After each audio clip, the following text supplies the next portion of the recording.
Hei katsojat, tervetuloa uuteen videoon. Tänään meillä olisi setup-esittely. Aloitetaan vaikka tästä läppäristä. Läppärillähän tämä kaikki pyörii ainakin vielä. No, en muista speksejä, mutta siitä nyt näette, että AMD:n kamoja on sisällä. Joo, sitten täällä on tämmönen pilvivalo. Tämmönen. Sitten siellä on vähän Pikachua. Sitten on Funko Poppi Pikachu. Sitten on vähän Karvista. Sitten on vähän F1-autoa, kauko-ohjattavaa. Ja no niin, siinä hyllyllä ei ole muuta kuin sitten vielä tommonen ihan pikku tikkujetakku. Tommonen Funko Poppi. Ja sitten siinä olisi mun LG Ultrawide näyttö. On aika hyvä laite kyllä. Sitten siellä on kauko-johtava driftiauto. Tommonen ihme Bauhausin laatikko. Sitten löytyy Lettermania, eli monityökalua. Tommosta ihme pastillilaatikkoa. Sitten siinä on mun kissasta kuva. Tommonen PlayStation valo. Sitten siellä on tuommoista skeittilautaa ja kajaria ja vähän palapelejä, tommosia Rubikin kuutioja ja näitä. Sitten tuolla hyllyn päällä on ledit. Ne on vähän surkeasti asennettu, mutta tiedän. Ledit menee tuolla. Sitten ne menee täälläkin vielä. No, siinä on perus seinäkello. Tommonen ihan perus hiiri. No, tabletti toimii näin tämmöisenä, missä näkyy kierrokset ja näin poispäin tämmöisenä mittaristona. Sitten siinä on ihan perus mekaaninen näppäimistö punaisilla kytkimillä ja sitten täältä löytyisi tämmönen Logitech sivupaneeli.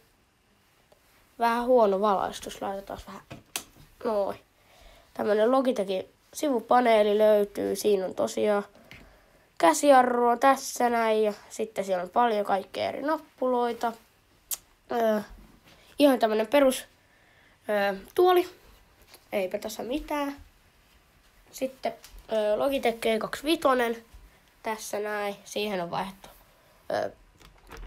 tämä vaihenuppi, vaihekepin nuppi ja sitten perus Logitechin 3 poljinta siellä. Siinä on kaasu, jarru ja kytkin tuolla noin. Tuossa on jarru ja täällä on kaasu. Tosiaan sittenhän täällä on tämmönen Logitechin kajarit.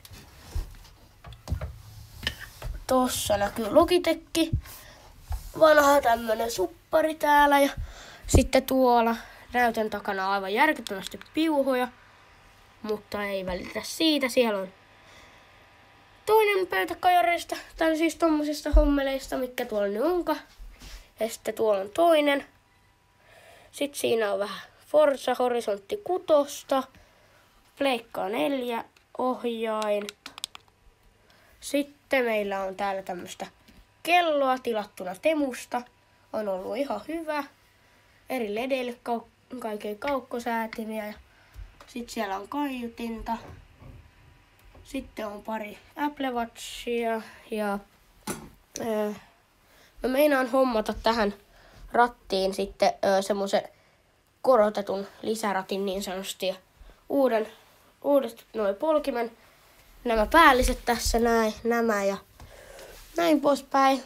Eihän nämä piuhat mitenkään nätisti täällä on. Täällä on kaikkea tämmöistä ja näytönkin takana on piuhaa. Joo, sitten mitäs muuta vielä? No, tuolla on Pleikka 4 täällä alla, läppärin alla tossa noin. Tosiaan molempia mä pelaan tällä näytöllä ja niin. Siinä oli mun setappi, mutta sittenhän meillä olisi vielä täällä tämmösiä Lego-autoja. Tommonen Extreme Offroaderi, sitten olisi vähän McLaren Sennaa täällä. Tämmöstä. Sitten olisi vähän Bugattia. Joo, RC-autosta tossa noin. Tommonen Traxxas Rustleri, mutta ei siitä sen enempää. ei kai täällä sitten muuta.